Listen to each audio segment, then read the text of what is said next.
Nisam jest bolj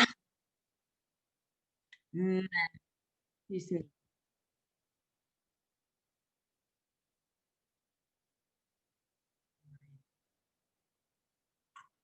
ipak.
Yes.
Yes, I am. Oh,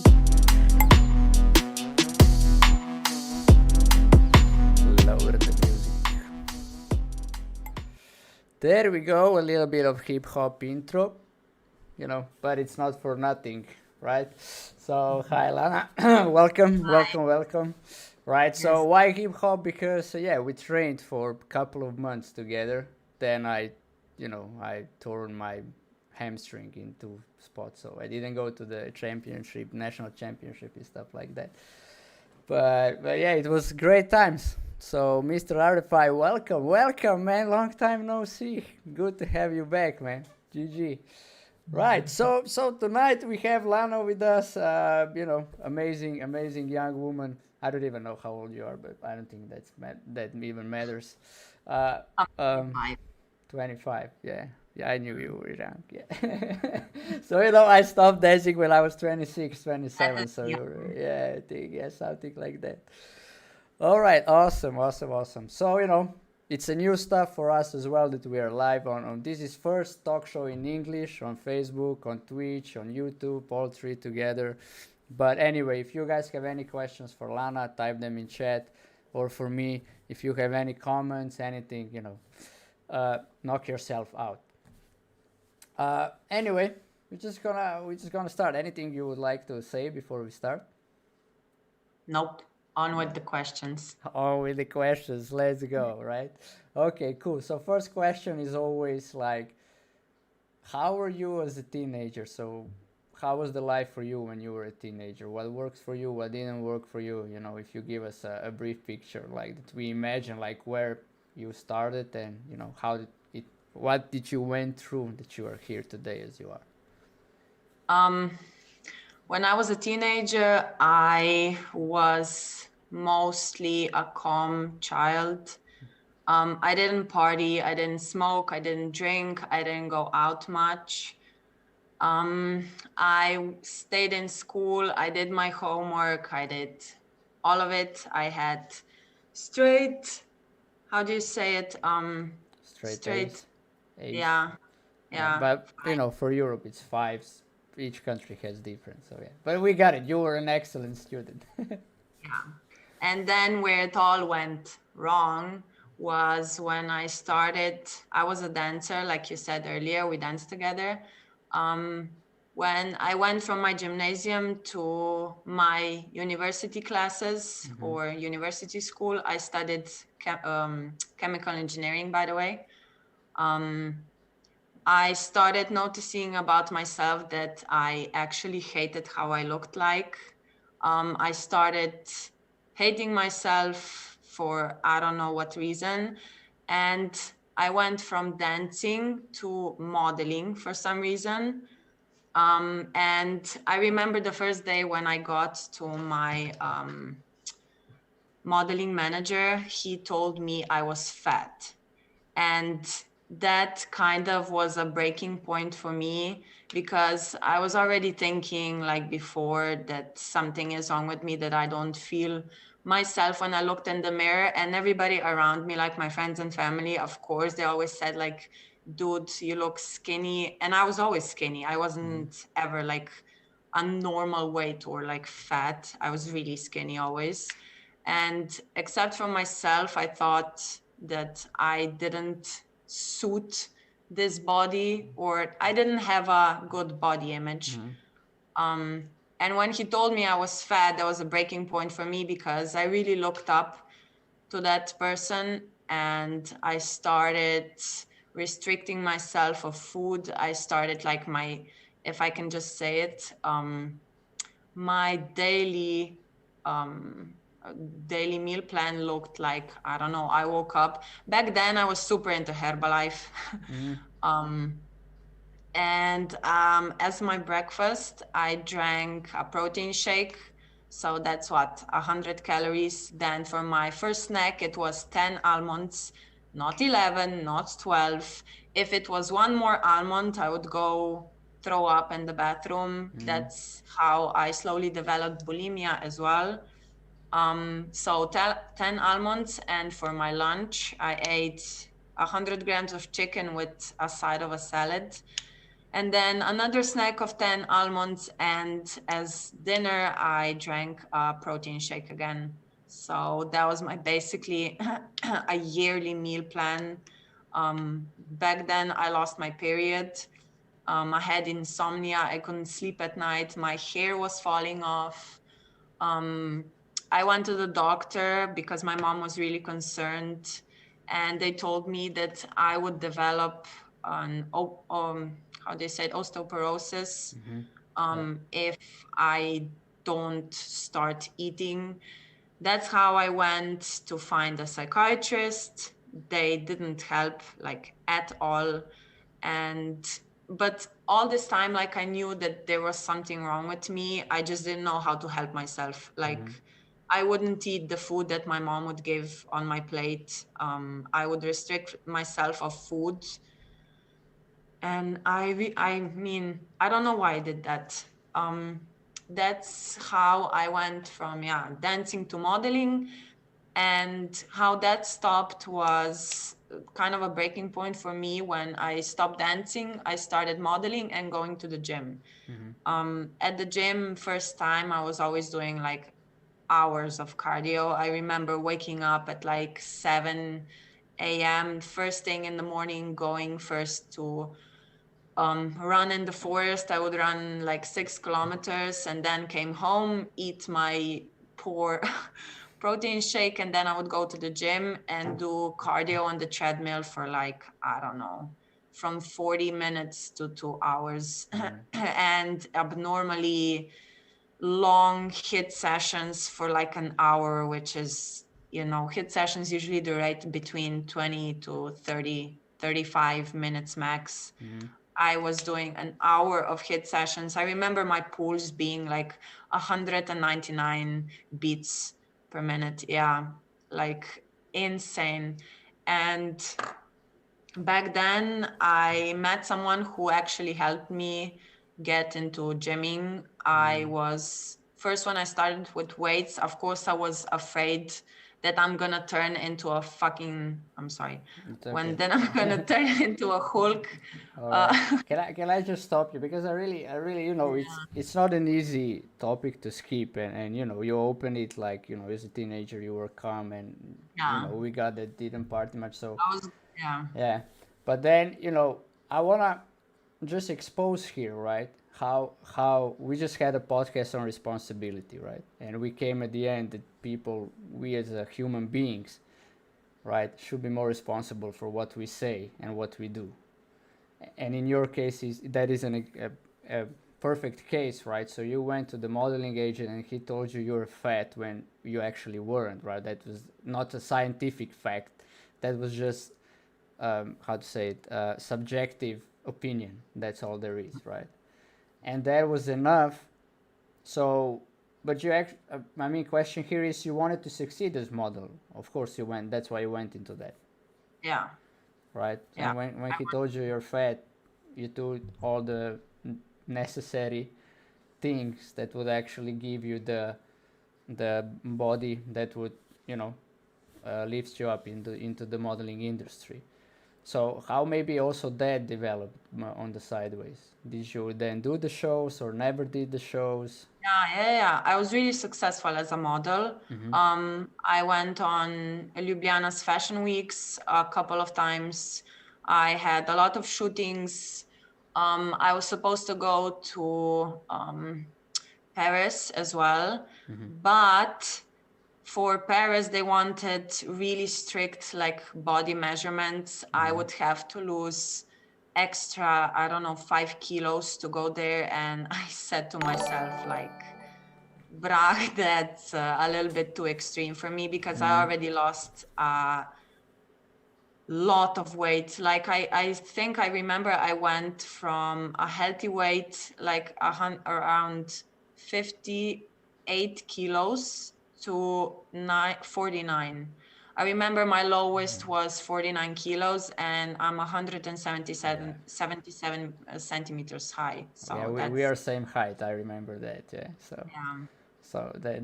that is low, right? So maybe because you said it and you were extremely successful. Can you give us like an insight how is being a model? Because we mostly read, right? We don't have the insight like how it is, what it needs to be a good model and stuff I like that. mean, what it needs to be a good model, I don't know. I think that girls just are kind of born with it. Like the camera loves you or it doesn't. Mm-hmm.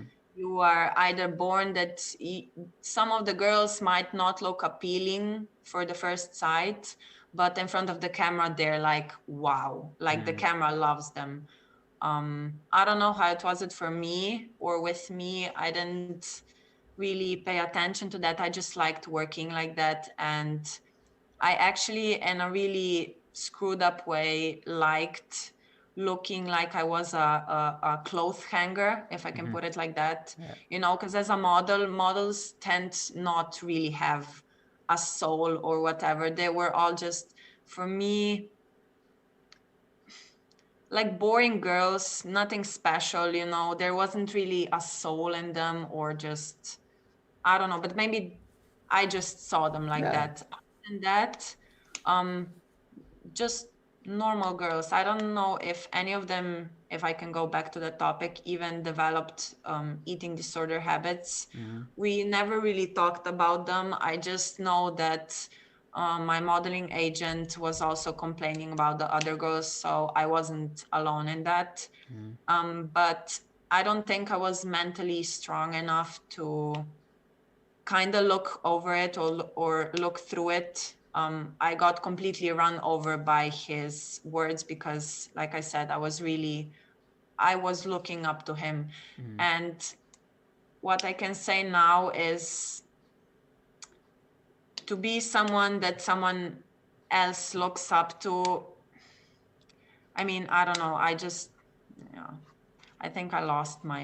It's okay. It's okay. It's okay. No, you're giving great points. It's just like, because it kind of makes sense, right? You're looking up to this guy, and whenever you look up to somebody, it's like, you how to say, you start digesting their words. Their words mean something, right? Mean Yeah. more than other people's words. Even though if your mom tells you, look, Lana, you might be going into the danger zone.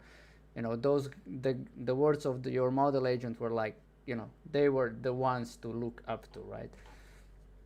So it kind of makes sense that you did everything that you needed to do to succeed as a model, and to have the body measurements as it was necessary.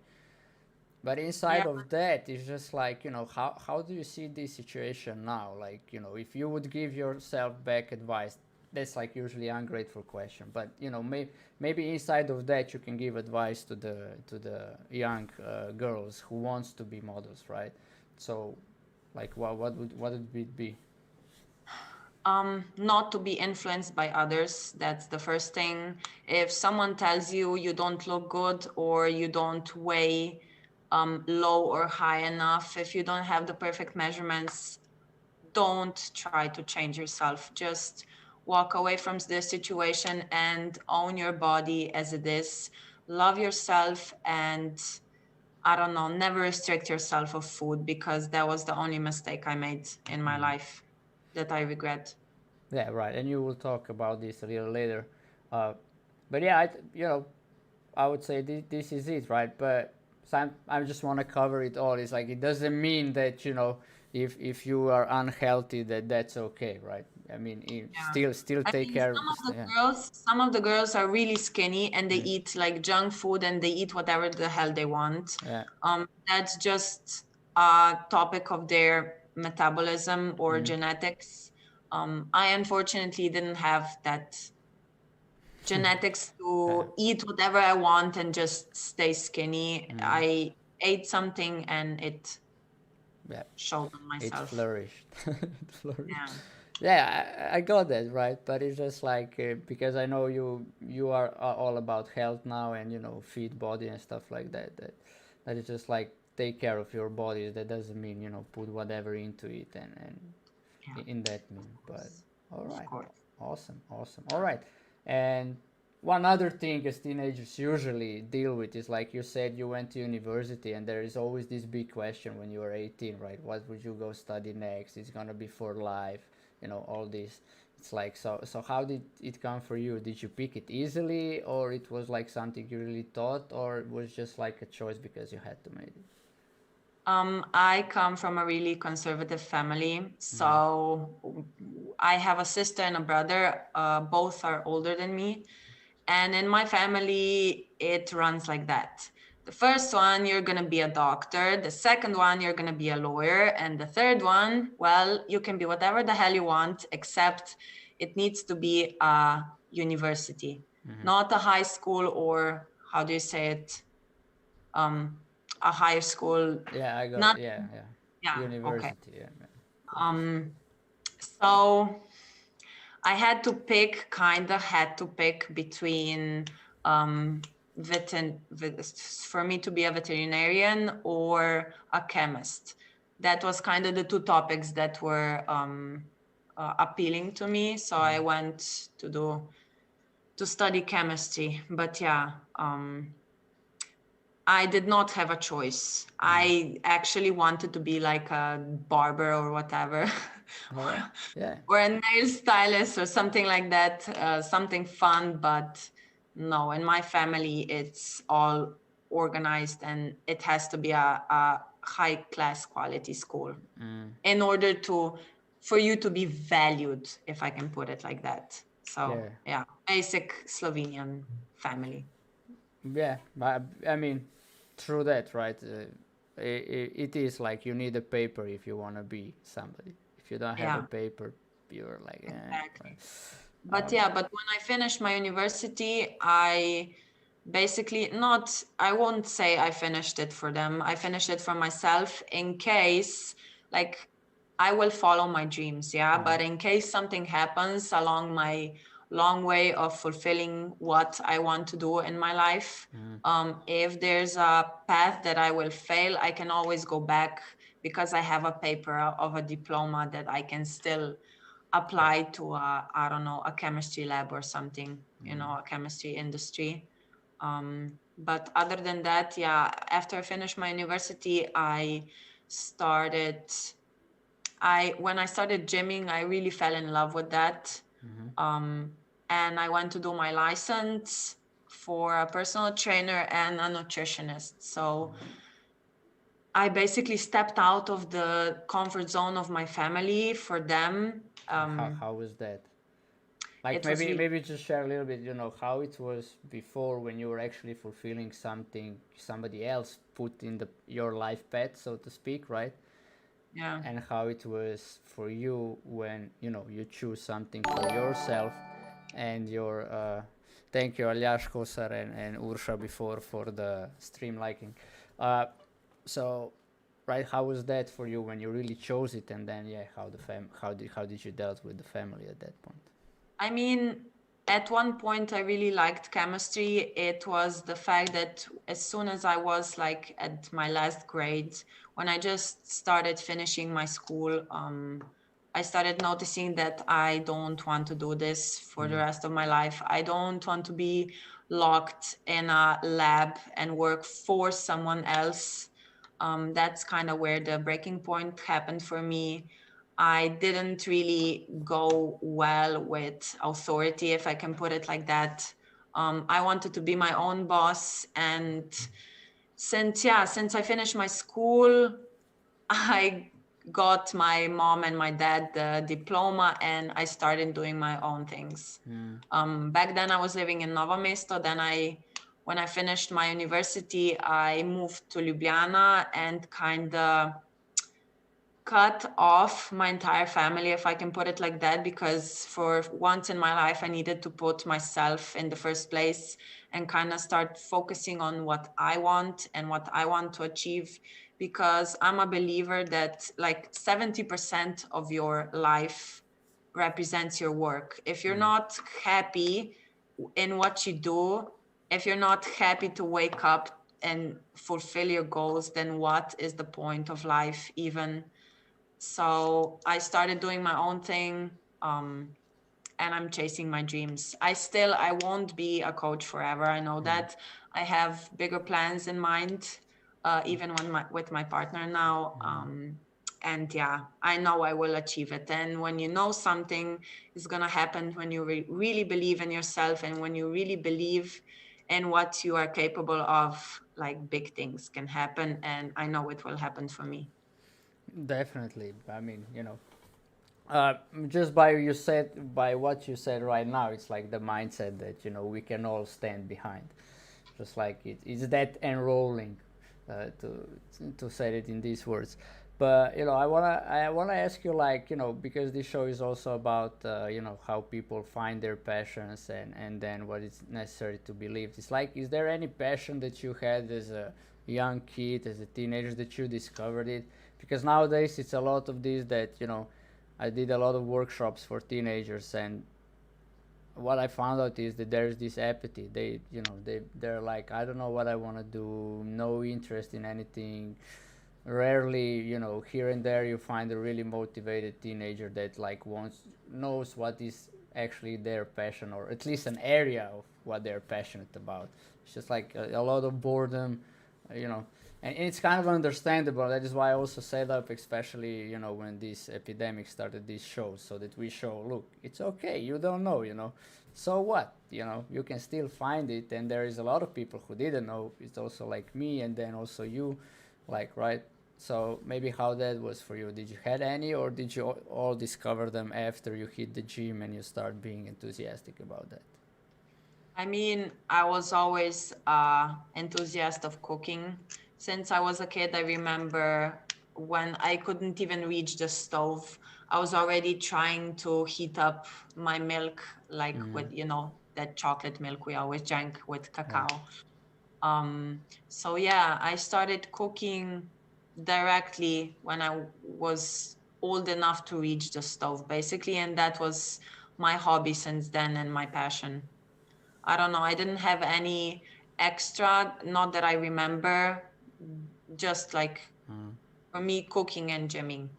Right, but did you ever think about yourself as a professional cook, like a chef, like Yeah, when you were young, that you were like have your own restaurant, or I don't know, your shop or baking I shop? was dreaming of that. My dad also had an idea of me being a chef, but again, I started noticing at a young age that I won't work for someone else.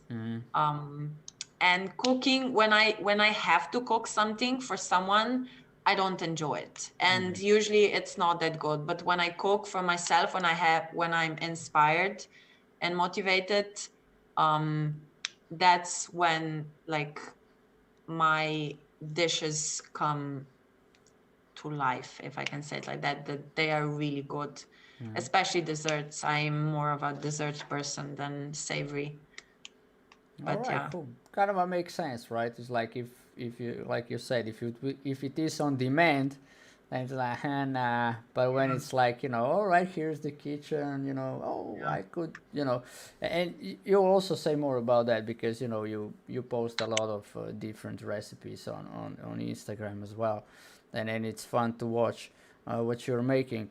But what I want to say, what there I have a question is like uh, how did you discover, right, for yourself? Like, did anything happen? Did you read anything like that you don't like the authorities and you want to work for yourself, and the conventional job is not something for you? I actually started working, I think I was 16. My family really never had problems with money.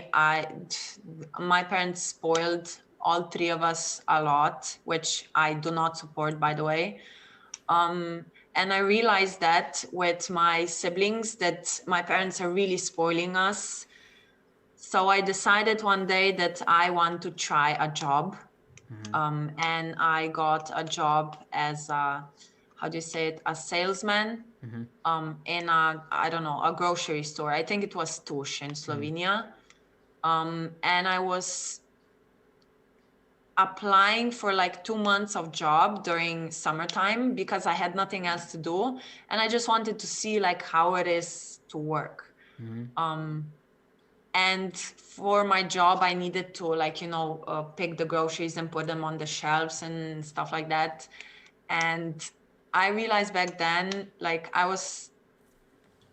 they looked down on me so much. The clients, I mean the shoppers, the people, even the my boss that I had back then, my coworkers, everyone looks so down on you. I felt miserable. I said, if this is like to work for someone else, that they just, I don't know, I don't know how to explain it because I have so much emotions right now, but I really didn't like the fact that I was treated like that, like I was something lower than them or less than all the other people there, that I actually quit after 14 days. I couldn't take it anymore. I said, hell no, I came here like with a positive mindset.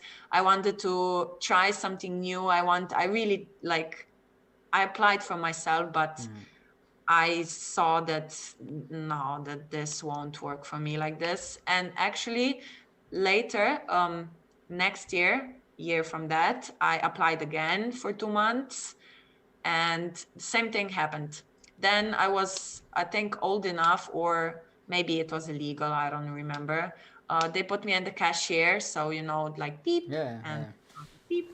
Um, and I remember one lady was really mean to me that day. I was really kind, and I'm a nice person in general. And one lady came to me and she said, "How can you work on the machine with such ugly nails like that?" And I was fucking shocked. Like I was like, "What the hell? Like why do you want to draw drag down people like that? Like you Mm, have a bad day, so you come to the store and just randomly are mean to the cashier lady or mm, whatever. Like what?" And then my day from then was completely ruined, and I started to suck on the negative energy of other people. mm, And I started being mean back, to the point where actually some person took their time of their day to go home from my cashier machine and call my boss that I was mean to them. And mm, my boss called me in his office, and he said, like, a lady called me and you were really mean to her. That, like, I just saw darkness on my face, and I said, you know what, I quit. mm, And I left. I went home. The next day I didn't show up again. It was a week or 14 days again, I don't remember. And that's where kind of the breaking point was. Again, like, I will not work for someone else if you are that mean to me.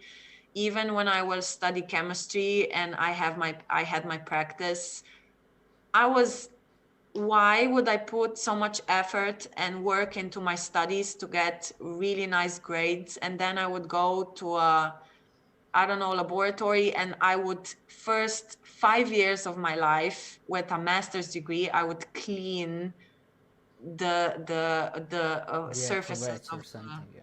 you know I said, hell no, like I can get a lot more cash in a quicker way, and I can do the work that I actually enjoy doing.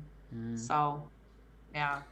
I mean, great point, right? And that is also, what I encourage, and what this show is out there to encourage young people. Go out there, have experience, and all right, you had experience which you had, and that brought you to where you are now. That's Lana's experience. That it's not like that every uh, um, teenager has that experience when they first hit the work, but at least with experience, its point of experience is then discovery, right? So you discovered what worked for you, what doesn't work, and inside of that you start creating your life instead of just surviving it and just go by what is the normal society thing to do, right? So finish the school, get a job, pay the bills, get a family, retire and die, and yeah, I'm Yep. free, right? so Yep. so, but for some people that works, and that is great. If that works for you, pursue that. If that doesn't work for you, pursue something else. But it's hard to pursue what you're really passionate and what you want in life without you experiencing anything.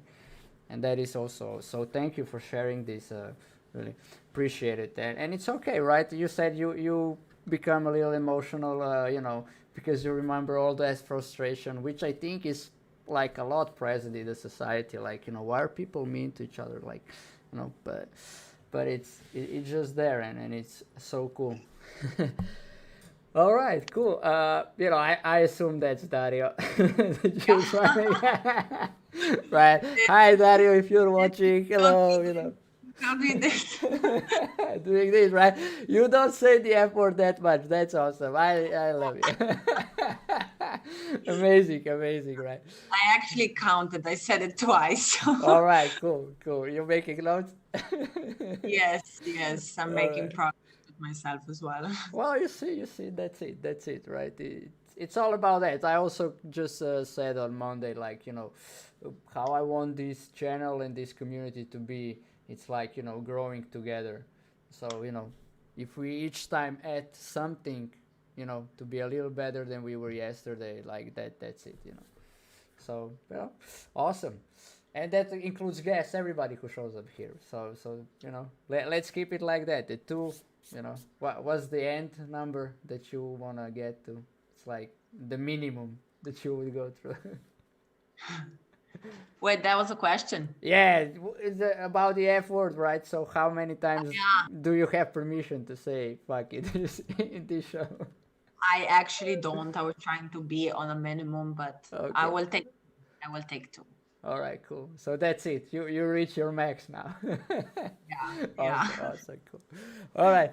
So you shared about experience, like how did you discover and everything, and I really appreciate all that. Maybe also just one other question from the youth side is like, as a girl, when as a teenager you start, the body changes, the boys start to look start to looking boys a little different. So how was maybe that for you at that time? It's just like you said you didn't go to party, but you might still go out and. I still went out. I mean, when I was a teenager, um, I actually started my period of partying when I was in primary school, which is not something I'm proud of. Mm-hmm. I was my last grade, and that's where when I started like drinking alcohol. Not a lot though, because I was tiny and I needed very little to get drunk. But my years of partying went by really quick as well.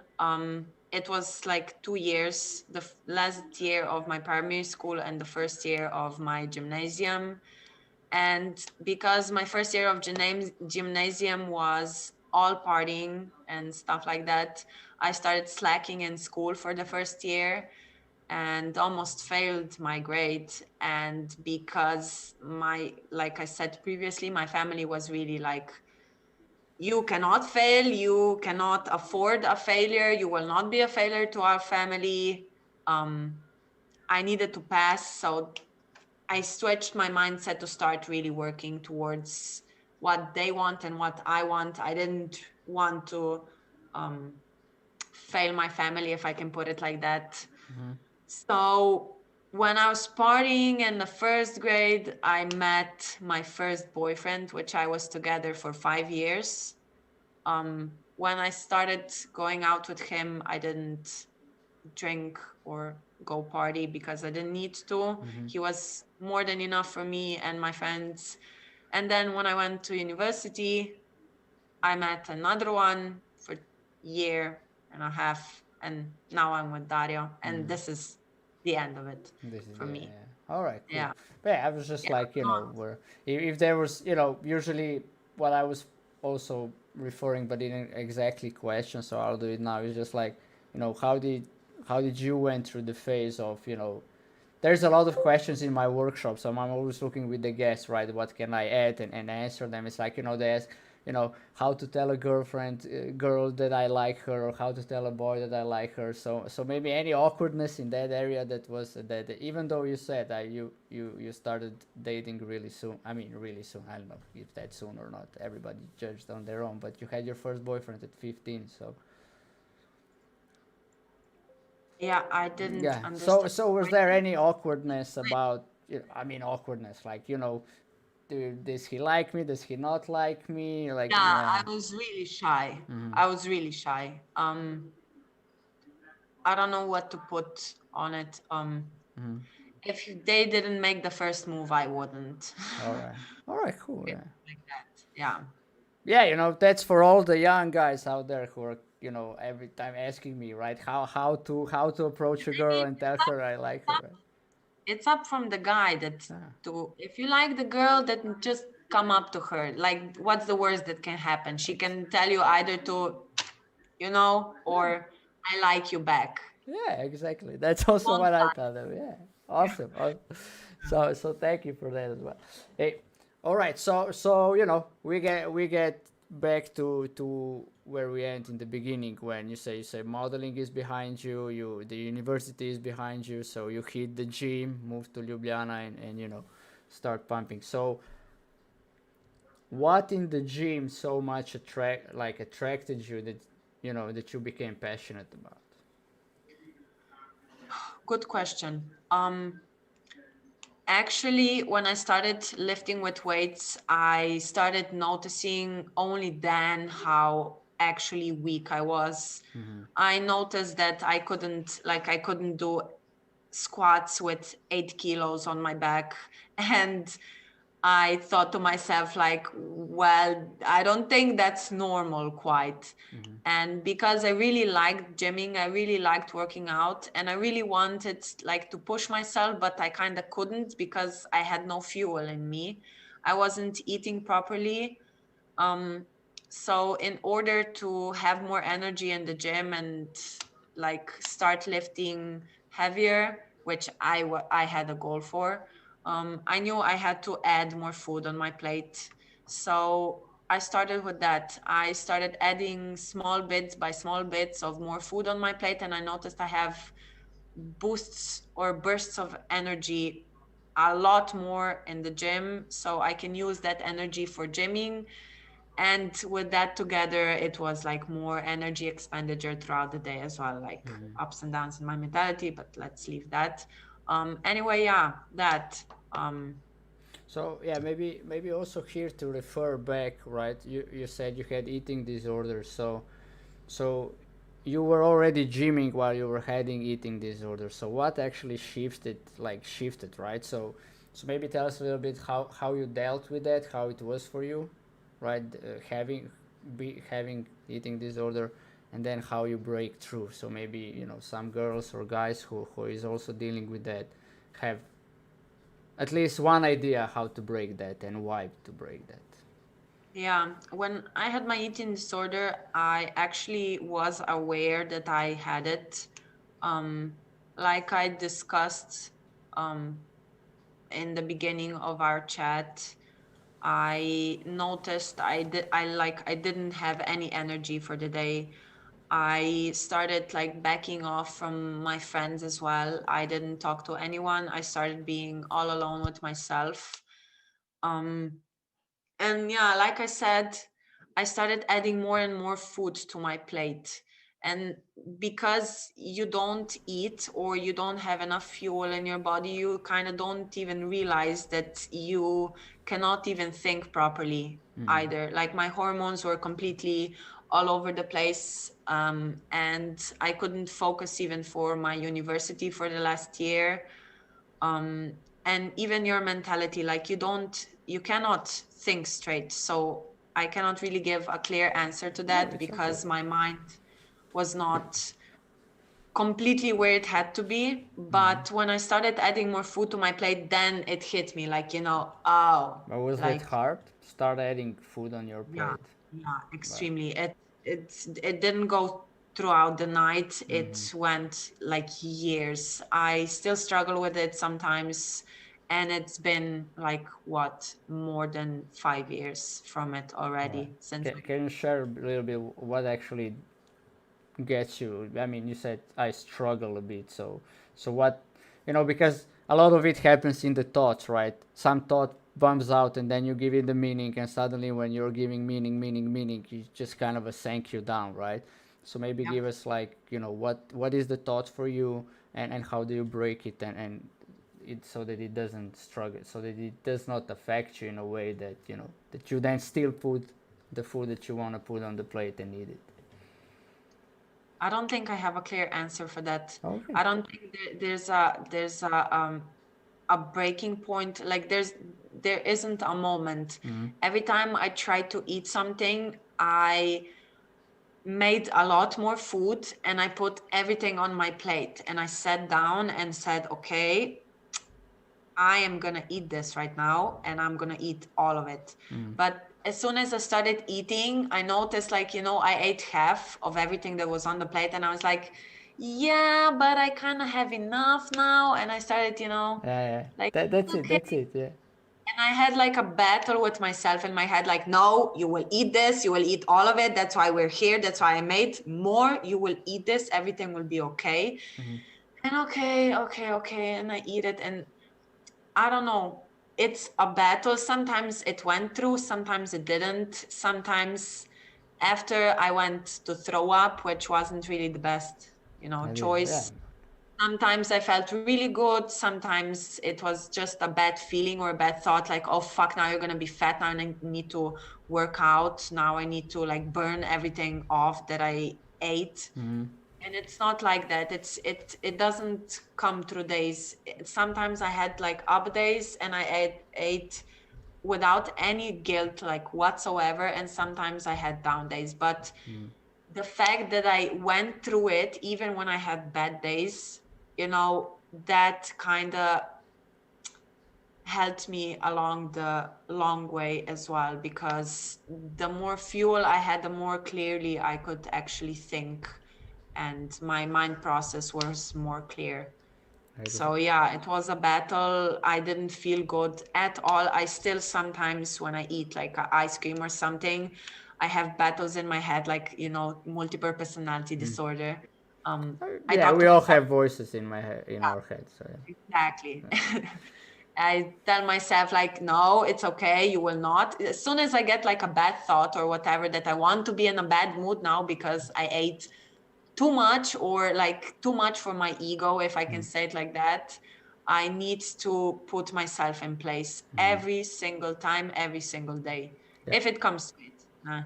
yeah, When a bad no, I get. thought comes, when a dark place begins to like occur in my head, I need to put myself into place. I don't want to talk about it like with my partner or anything. I know that it's a battle between me and myself. I don't want to bother no one else around me, because I know no one can really help you. I will just bother them with my stuff that's going on in my head. So I know sometimes that's a bad thing to do, to hold it in, but for me personally, it really helps to kind of sit down with myself and have a conversation with myself, to calm myself down and to have like a pep talk. Yeah. And what I want to add is, when I do have a good day, I always need to give myself like a pat on the back, to like say, Lana, you did a fucking good job today. Oh, a third one. All right, cool. Yeah, it's a third one. Like, Dario, yeah, count. You make it. So she don't. You just go free on. But look, sometimes this word we say it, to actually make, I don't know, to add it to the statement, that it's like more relevant, that it's like really important, right? So it's yeah. in that way. So it's not No, like I'm in. not bothered Yeah, by yeah. it, but it's just like Yeah, when go on. other people watch it, and if I curse a lot, and I curse a lot, it's not really appealing, so Yeah, that's why. got it. But yeah, but it's also a cool thing if you want to lower it down, every like every Every second. session Yeah, helps. yeah, everything helps. Yeah, exactly. Yeah. And I mean, look, first of all, really thank you for saying all this. I mean, it's, I know it's not an easy thing. You can say, even if it sounds easy when you say it, but it's just like, thank you to picture like how it is, right? So maybe everybody who has people in their life with eating disorder, and everybody who is having it, kind of get an insight what is in front of them, or how they can get out of it, or how it is for the person who is dealing with it. And it's really is not easy, because that statement of the guy, you're fat, when actually scientifically proven you're not, right? But you were just looking for somebody to say something bad to you, because you said, something is wrong with me. So when that guy said you're fat, this is it. Yeah. And like your identity or your ego, you call it, hooked on it, and it's hooked on it, and it's probably gonna be hooked until the end of days. What will get better is you will catch it and don't give meaning to it, like you said now, right? I sit down, have a conversation with myself, I acknowledge myself every day that I'm not affected by it, and it's like it is an ongoing thing. Yeah, the point that I want to like kind of stand out is to do seek for help, because you do need help along the way, at least to talk to someone that you feel close to, because talking to someone about it actually does help you, when you actually like, even if you have a conversation with yourself, but as soon as you say it out loud, you can actually sometimes even see the answer to your question, or an answer like, oh, okay, I really do, you see it from Yeah, another yeah. perspective. and to really be aware of your own thoughts. When you realize and you are present and aware that you are feeling those emotions and what you are feeling, every bad emotion, you just need to be aware and present of the moment and just not let your emotions eat you. Like Yeah. people say, you are not your emotions. Yeah, exactly right. It's just perfect because I also, I'm also training myself in one education, and we kind of say that as well. It's kind of Yeah. out there. It's like what's going on with you internally, right? Emotions and feelings and body sensations and thoughts and memories. It's like automatic. It's like you don't have much control over it. What you have control over it, like what will fly out of your mouth and what will you do. And I think that is great what you said. When you're aware, you can just think, okay, if I'm now going angry, let's say back to Dario, I will probably call it not be good consequences. It's not the consequences. It's not going to be the relationship I want to have with him. So Yep. who can I be in this moment, regardless of these thoughts? And Yep. another great Exactly. point you said: when you say it out loud, it becomes like a bubble. You just then pinch it. You just see when you say some things out loud that are bothering you, it goes like, Vinko, thank you for the like. It goes like, you say it out loud and then it's just like, how ridiculous. I've been with these thoughts for so long and now I say it out loud and I see the ridiculousness of it and it's Yep. kind of, right? Yep. So, Yep. Exactly. look, great things that you're sharing and yeah, speaking to people, even though this is, like you said before, sometimes you had a conversation with yourself saying it out loud. But what I discovered, and maybe you can take it on as well. Here's something for you. It's not a burden when you share yourself with people. It's a bigger burden when people see there is something going on with you and you don't talk about it because then people become worried. So when you actually share it with them, it's like this is I always will say this. This is sharing is caring. When you share yourself, you care for yourself and everybody else because they know what's going on and they can when we know it's like much easier to comprehend with whatever there is. Or if you stay silent and go deal with yourself, and I can bet that people who loves you in that moment are wondering what is going on with you, right? Yep. So it's like maybe something for you to look into and sharing. So Thank you. yeah, I cool. will. Yeah, do it, right? Just test it out. I say always, look, don't take anything we say here as the truth. Anything that even if you share from experience, like test it for yourself and if see if it works, do it. If it doesn't, ditch it. That's it. Simple. True. So yeah, right. So all right, we're now gymming. You find the gymming. You're adding to your plate, right? So, Yep. but you're now professional in this, so to speak. You're doing it business wise. You're coaching others. So how did that shift? When did that come along? When I developed the love for gymming, I was really skinny. And when I started noticing changes on my body, like I started gaining weight, but healthy weight, like muscle, I noticed how pretty actually bodies can be, like human bodies, how gorgeous muscles are on a human body. I specialized in like, my goal was to see if someone's spine doesn't go the way it's supposed to go. I can see that from a mile away in a person. And I started like developing love to help people as well with that, because I helped myself with, I had a scoliosis, and but yeah, now Okay, I yeah. went Yeah, you had away. it, and it's like Um, it's usually passion comes from within, something you're passionate about, or yeah, you had yeah. something to deal with, and then you know you turn it No, into helping I, others. yeah, I wanted to help other people as well. I saw how much it helped me, especially mentally, to climb to that peak that I was, or that point, not peak, to that point where I was.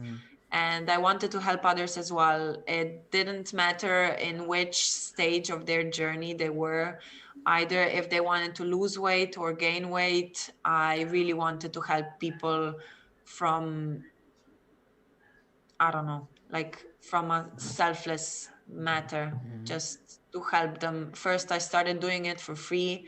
even when I had my license, because I really just loved doing what I was doing. And as soon as I started seeing changes in other people and how I developed love with them as well, I mean, how they developed love for what they're doing with me as well, I started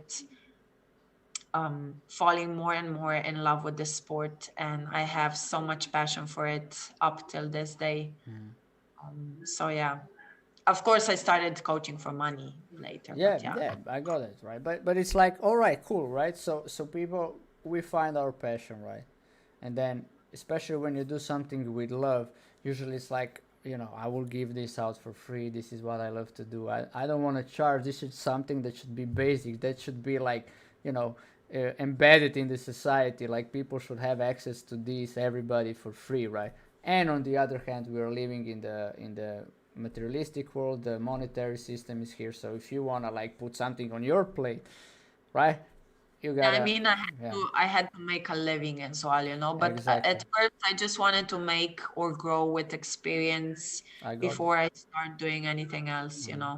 But but this is like the one of the biggest shifts when you ever you start a business, right? Especially when it comes from love and really passion about. So was that like easy point for you to say, okay, from now on I will start charging, or was that like you had some, second thoughts, third thoughts, fourth No, thoughts, how much am no. I worth it, stuff like that? No, no, it was easy for me. Like I said, this was my job.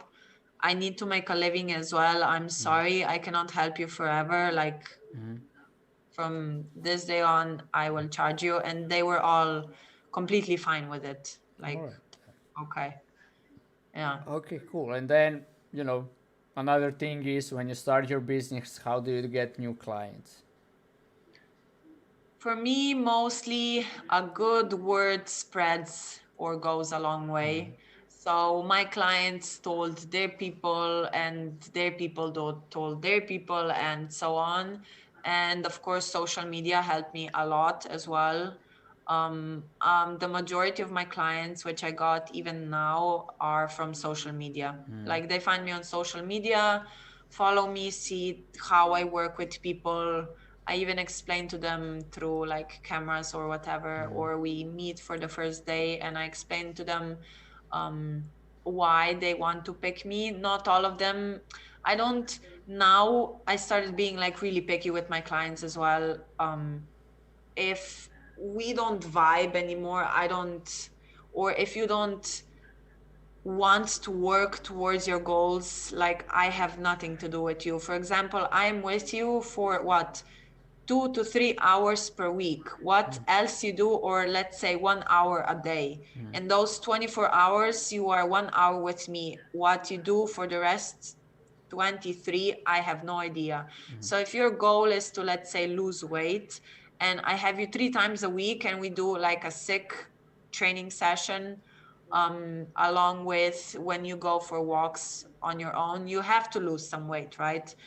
And then you go home from my training and disrespect yourself like that, mostly yourself and me, um, by eating like a big ass pizza or whatever. Like, why do you even go to trainings then? Like, why? How can you not love yourself? Why do you do that? Why do you pay me then for, I don't know. Yeah. I mean, it's a good thing, like, couple of questions here. So how did you build to this moment, right? Because we all know when we start business, it's like usually you're a rookie and you take any client you want, right? Just like because you need to survive. You said it's survival based, right? And then Yeah. logically is you build your name and then it's still up to you whether you'll become picky or it's gonna still be survival based. Because you could still take those clients in, they would pay you, maybe you would even charge them more and they will still be paying you, but they will never get results, which you in this world is like a bad commercial. So maybe what was the shifting point from you? You said I had Yeah, no but problems. maybe, Yeah. yeah, maybe I didn't say it correctly or more clear enough. With those people, it's usually like they really drain me. For example, like from some clients, I come home boosted with energy, because as a coach, as a personal coach, from my experience, I have to be the mom, I have to be the sister, I have to be the friend, I have to be the therapist, I have to be the coach, everything. I know their entire life, everything. And some people, first off, they don't want to cooperate with you. Second of all, they drain me so much that, for example, after 4 people that are easygoing, I come home after 4 or 5 hours like filled with energy. And sometimes after one client, I come home like I was hit by a truck.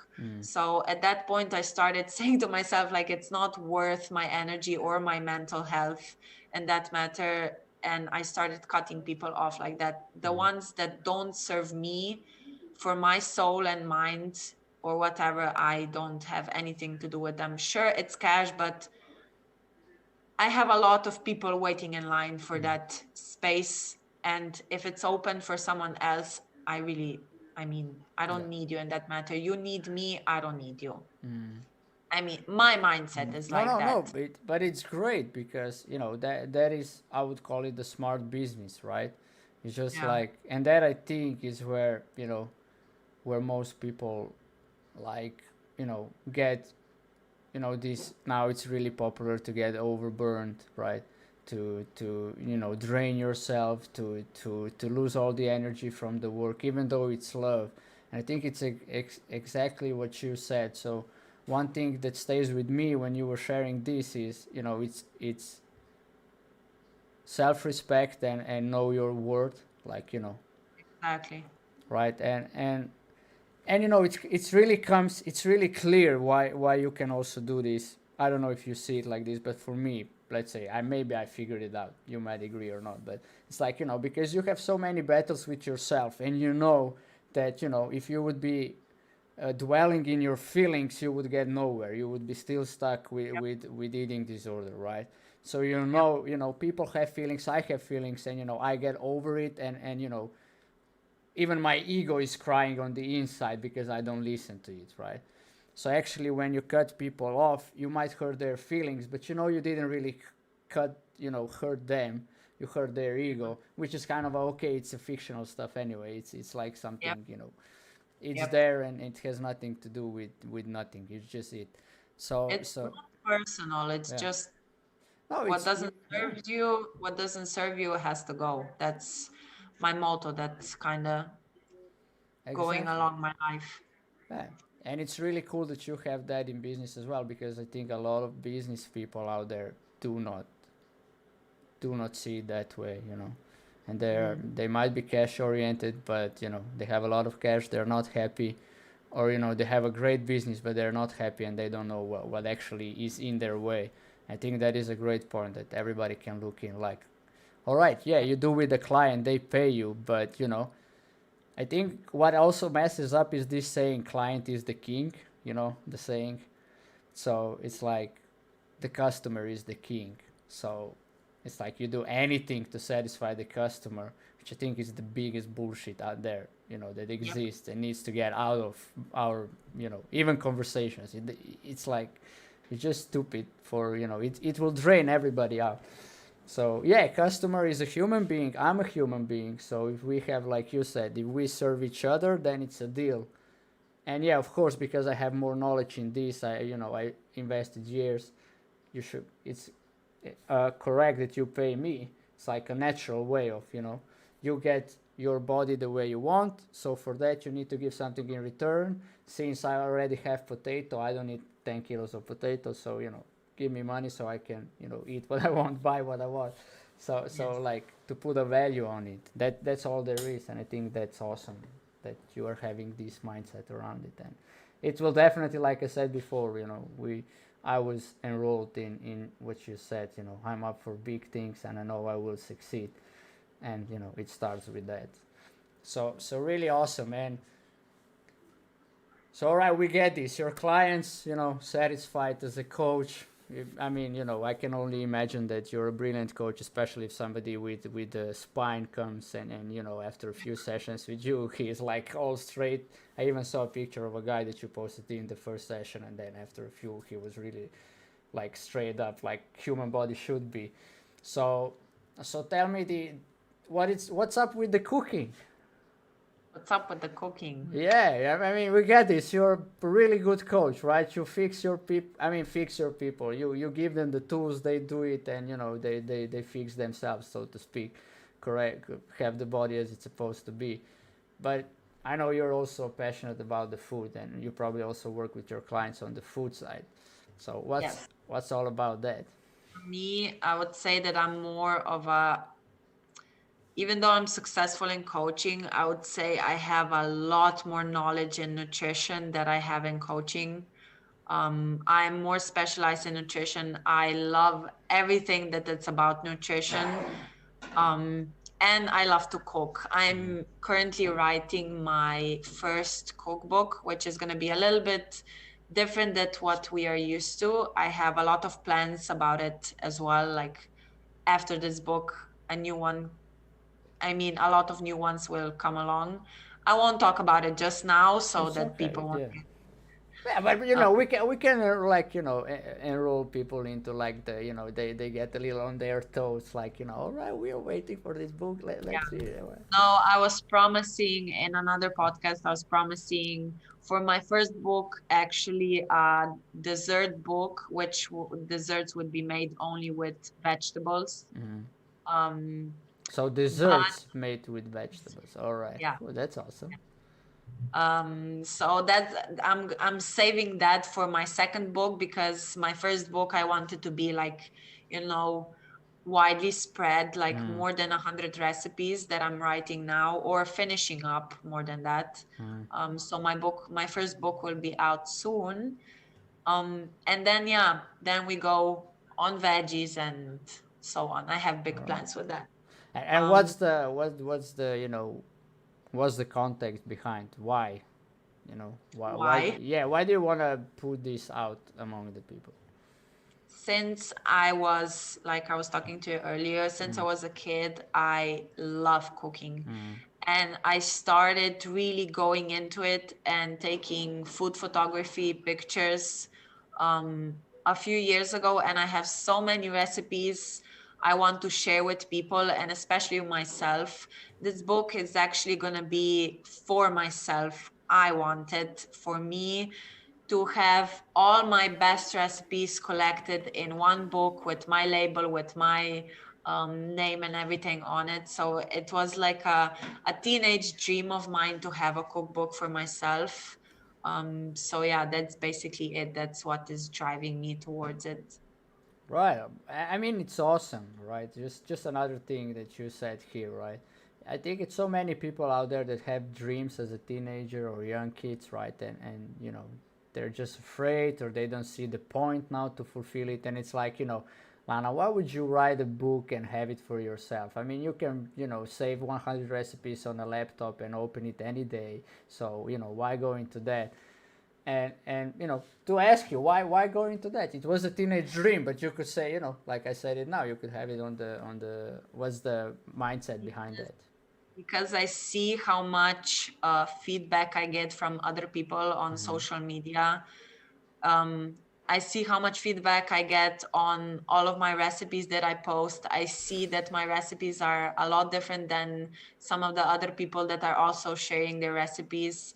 And I have a huge passion for it, and I want to help myself to have my recipes collected and other people to have access to my passion as well, to see, just to share my passion with others. Basically, that is my main, Amazing. how do you say it, what is pulling me forward. Yeah, I mean the drive in Yeah, English the would be the drive. drive, right? So you Yeah, have the grind and you have the drive. So when you have the drive, grinding is easy. So yeah. to speak, right? I mean, that's how Dario looks and stuff like that. I would say he's the one who grinds a lot, right?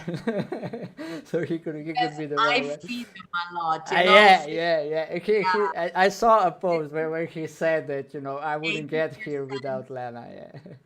Yeah, So what did he say? that he wouldn't get to where he is without you. I, Yeah, yeah. that was. I think I saw that. 80% in fitness is diet and 20% is training. He is doing his 20% of training. I'm in charge of the diet in this All right. household and I love it. I love it. I love cooking for him. I love cooking for me. I love every time I get guests at my home. Like every time I get guests and they don't want to eat anything, I tell them like, you are a shitty guest. You are a shitty guest. Like if I offer you to eat something, you can eat whatever the hell you want. Like, do you want pancakes? Do you want like eggs and toast? Do you want a sandwich? Do you want like, I don't know, You're one fries? of those, huh? You're one of Yeah, those yes, who just like to feed people. I can already imagine you as a grandma. I mean, your grandkids are gonna be like, "Come on, eat yeah. more. You didn't eat enough. You should eat more. No, You I look so already told skinny." Dario that if our kids are not gonna like do some sport, they're gonna be super fat. I'm really concerned about that. But So I don't think so because you're both sporty persons, so it's kind of a I mean, you never kids look know. up to Maybe that. they want to be like a pianist or something. You never Well, know, you that's know. okay. Good pianist is they Fat take pianist. a fat. I don't think I think they take care of their bodies. It's not easy to play in front of the whole. I'm joking. Yeah, but it would be funny, right? I mean, it would be like an irony, right? Two really sporty Yes. people who love nutrition, and then have a kid who is like playing games all day and just eating like Yep. stuffing. Yep. Right, that would be. But I think with your mindset and how you deal with things, it's just like you will deal with that easily as well. So and you won't know until you experience it. Anyway, but True. so you said vegetable desserts. You said you like cooking. You like baking as well, especially. So it's like is there like any easy? Okay, you said pancakes, right? Everybody loves pancakes. So easy recipe to make a best pancakes if you share it now. To make the best pancakes. Yeah. Actually, my Instagram was um how do you say it, was got mad over one of my recipe, which is the simplest recipe ever. It's pancakes without eggs actually. So you just use flour. I usually use spelt flour, like let's say 200 grams of spelt flour, a scoop of protein powder. I use chocolate, some soda, some baking powder, some salt, and milk. That's it. You make a nice thickness for fluffy American pancakes and you make them. Fry on each side for 2 minutes and they're done. They are amazing. All right, Yeah. awesome. And can milk is only cow milk, or it can be like even veggie milk? No, it can be any milk you desire. If you want a lower calorie version, you can also use water instead of milk. And for a vegan version, you can use plant-based milk or water, like I said, and vegan protein powder. And it works perfectly fine. It's delicious. All I right. really suggest you try it for everyone that's listening to this podcast. All right. I hope my wife is listening. So yeah, she already said idea for date night. So how we are dealing, it's like I have a lot of projects in my mind. She's currently on maternity leave, but we set up that every Saturday night we have a date night. So after Ty falls asleep, we have a date night. So it's like Yes. keep the thing going, Pancakes. like right, yeah. And yes. Pancake Saturday, time for us, and it's like it's needed. Like in partnership, you need time for yourself, time for the for the partner, and time for the family. When family arrives, it's kind of a most time it's with the kids, but the other two is important as much as time with kids. So yeah, inside of that we build that. So thank you for that. I hope you wrote it down, Urša. I hope you wrote it down. Uh, what's the spelled flower in Slovenian? I don't know the translation. Pirina moka. Pirina. Okay. Cool. Awesome. So that is that. All right. One more question. I always ask people who are in relationships. It's just like what's the core thing for you guys? That you like in Slovenian would be srčika odnosa. So like, what's the heart of the relationship between you two? Wait, I don't understand the question very good. All right, What is cool. Yeah, what is mean, I don't know how to say it, the glue, the heart, that core thing that's why you two are together. good question. I mean, when we met, It was a really weird scenario. He was actually the first and probably the last man on earth who actually, like physically, I'm talking about physically now, took my breath. Like I saw him in the gym for the first time, and we were going just in the opposite toilets. And I saw just a huge ass wide back from behind with black curly hair. And this happened, and I just slammed the door of my toilet and like looked at myself in the mirror, and I was like, what the hell just happened now? Anyway, that's where I actually kind of knew that there was something about him that, like, this is not the end. And Yeah. it wasn't, it was just the beginning. But the glue to our relationship, we are more or less, like, in a weird way, the same person or the same human being. Like, I feel like our soul is was split apart, and it's just in both of us, and we kind of like found each other. Crazily, even our birth date is one day apart, so we're both Libras, one day apart. My grandparents as well, 8 and 9. Yeah, yeah, and we are like the same person. The funnest thing about us for me is like, because I really don't want to be alone, probably abandonment issues, Yeah. but Oh, let's leave that. Um, and we don't need time apart, like, at all. And I love that about us. We give each other the love and attention that we need. Like, what he is missing, I have, and the other way around. So I am a very clingy person. I can say that now. Like, I need a lot of attention. And he loves clingy. And we, it yeah, just it goes matches. together like bread and butter. So yeah.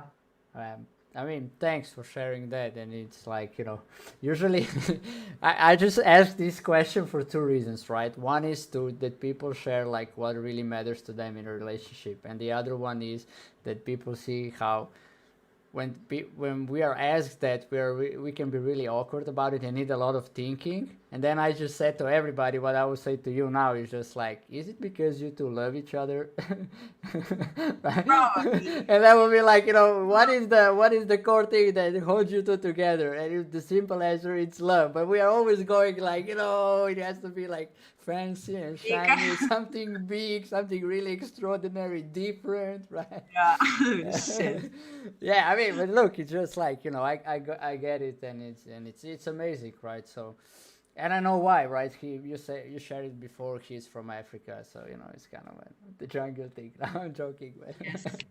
And a fun fact, I got named by an African princess. So kind of why your parents wrote the future for him, right? yeah, yeah, they seriously. they put you in their laps, in his laps. Yes. Well, my bad, yeah. Amazing, amazing. But the idea I have here, I don't know. I was just saying out loud. I'm that kind of a person. So when I was inviting you, you know, to this talk show, and then even pay more attention. What how you're dealing the Instagram and stuff like that. It's just like awesome. You post a lot of it.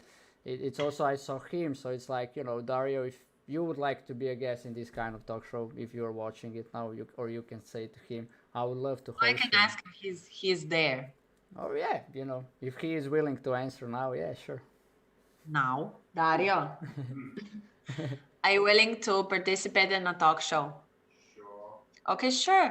All right, awesome, cool. Let's let's make a plan, right? So, uh, I think I have open in 2 weeks on Wednesday. It would be in English, of course, with him as well. So Okay, sure. same Wait, time. do you want him now because he came now? I mean, he can show himself, but I want to have separate Sure. talk show with him. Hi, so that people see who will they talk to. Yeah, who is the big back with no curly hairs anymore? Hey man, yeah, no, Yeah, no I more. just Okay, gave him a haircut today, so he's kind of bald. right. You look, yeah, you're like our son now. No little hair, right? We have a Yes, 4 months old. now I'm really the baby. Yeah. Oh, really? Yeah, now I So look just like him. Yeah. yeah, awesome, awesome. Hey man, if you want in 2 weeks, we can do similar talk show with you. I would we glad to host you. Sure. All Of right, course, he's cool. not. All right, cool. Let's say. I mean, Lana said you're from Africa, so we already had one lady from Kenya before with us, and people from USA. So it's like I try to mix it up with internationals as well because it's like a different bring ups and stuff like that. So Oh wow. Okay. yeah, so Nice. awesome. I'll contact Lana and then we'll hook up. Okay. All Deal. right, Good. awesome. She doesn't need like for this, man. It's all good. She smiles and that's it. But also, yeah. Okay, thanks for that as well. It's you see, it's that simple. I mean, when you do something with passion and you love it, it's just like I love hanging with people. It's that simple. So, Lana, anything else that it's like you would like to leave people with what you're like, how you're dealing with life, what matters to you, or any pointers, anything, or how it was for you being here tonight with us. I was first really nervous. Maybe it was heard that my tone and everything changed throughout the talk show. But yeah, maybe a simple quote that I would like to add at the end is for everyone that when you figure out what you want and when you want it bad enough, you will find a way to get it and go get your dreams and go chase your dreams. There's no one and nothing that can stop you. The only obstacle in your way is you. So, yeah. Well said. Perfect, perfect. I mean, I like the sake, and it's true, and it's on point with everything. And yeah, to refer, yeah, you were nervous. That's why I stopped you because it's kind of you went quickly through everything, and I was like, being with it, Yeah. and then when you came to the gym, Yeah, hey, yeah, let's stop yeah. and see, right? And I promise you, like before we talk, like it's a safe space, like nobody, nothing bad is gonna happen here. It's no script, So and yeah, No, of it's course, yeah. fine. Yeah, Thank you for having me. yeah, sure thing. I mean, I I, I loved it, and it is a little bit shorter today, to be honest, but it is because you're so on point, and you know where you're going, and you're really following your passions, and we could talk about probably cooking and nutrition for 20 hours, right? But it wouldn't, it's just like if you want to get to know Lana and work with her, text her, and then you will get all about. Maybe one last question because you're so passionate about the food, right? And coming from somebody who dealt with the eating disorder, it's just like, what did you discover in nutrition that so much holds you? I want to know more and more and more and dig it and research it on physiological level. Like when I put I don't know, a piece of a pancake in my mouth, what actually happens in my body? It's like, Yeah. yeah. Exactly. Because of my eating disorder, I wanted to know what I eat and precisely what happens in my body when I eat it. Um, what, like, I started when you know about nutrition more, you know how to listen to your body as well. Like, for example, I know that when I get days when I'm feeling down or whatever, it's like a specific feeling. I cannot really explain it right now, but like I immediately know either with me or with Dario when he is like, and he, and I don't need to be with him like the entire day or that day for that matter, in any sense. And I know immediately what he's lacking. For example, like if he was dehydrated that day, and or with myself when I'm lacking fats in my diet, you start listening to yourself. And the more knowledge I have of nutrition, the more clearly I see the little micro changes with myself. It's like, a body language, the micro changes of your face when someone can immediately notice whether or not you are lying or whatever. I started noticing with myself and learning about myself. And more knowledge I have of nutrition, the more and more I can read myself and immediately give myself what my body needs for it to function properly. Maybe Right then, that. and also for your clients then, right? Yeah, of course. I mean, awesome, right? It's just this. You just, you know, change something like, because I know a couple of people who are dealing with eating disorders, and I know it's not easy because it's just it's addiction in a way. That's why it become disorder. Any addiction, anything you're addicted of, how to say, transformed into disorder later on. So and it's not easy to get off anything. It's always, like you said, this battle. The voice is there, and it's kind of a try to pull you back all the time. Like this life, it's too dangerous for your ego, right? So it has to go back to what it's safe. And yeah, you're dealing with it like right in the face, right? All right, cool. Ego says don't eat. I'm gonna search, what that caused with my body. So all right, cool. That's not cool. So and it's just amazing. So look, really thank you to say yes, to give us this, to give us the amazing recipe for, like, that is the peak of the that is the peak of the show. Like uh uh amazing recipe for the pancakes. Mike Wood, by the way, said, very true, I am my own worst enemy, which is like, yeah, there is a Chinese proverb, I think, that, no, in a sense, right? Don't hold me up to account, but like, no victory feels as good. You can beat 1,000 enemies, and it won't feel that good when you beat yourself. Yep. Right. So Yep. yeah. So look, really thank you. I'm glad that you had fun. That the nervousness went away, and you start smiling, and bring out all the shine, and what you also put in then in the stories and stuff like that. But I get it. You don't do it every day. It's like, it's the one of the biggest fear for people is public speaking or speaking into a camera, especially when it's live. If it's recorded, we're like, okay, cool. They make it cool, look cool. This is not gonna be. This is not gonna be edited in any way. Just intro, outro. That's it. You Yeah. know. But look, and you only said 3 times fuck, which is amazing, right? For somebody who curses a lot, right? So Dario, you can be proud of her. And look, really awesome, right? Keep on doing what you're doing. It's like, serving the people, serving yourself, and fueling the passion. That's that's it. Thank you.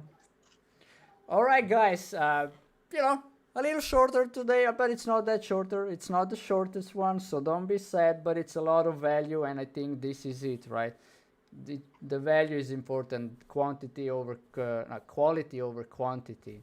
So yeah, so there will be some streaming happening this week as well inside of gaming, and then on Sunday, talk show with Masha, who is a young mom, who is a businesswoman. She was by profession a history and social something teacher, professor, and then she shifts on her own business. So she will share all about that, and ups and downs and stuff like that. So another interesting conversation. Sundays, it's always in Slovenian, so it's gonna be in Slovenian language. Until then, until the next time, thank you for being us. Hug somebody, tell them you love them, and see you soon. Bye bye.